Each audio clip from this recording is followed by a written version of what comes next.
तेरे ही भरोसे बाबा मेरा परिवार था, मेरा परिवार था, आज भी है और कल भी रहेगा।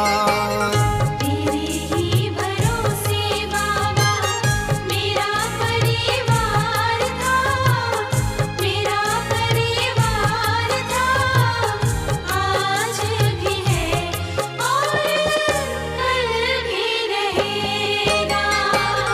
तेरा ही सहारा मुझको, तेरा ही आधार था, तेरा ही आधार था, आज भी है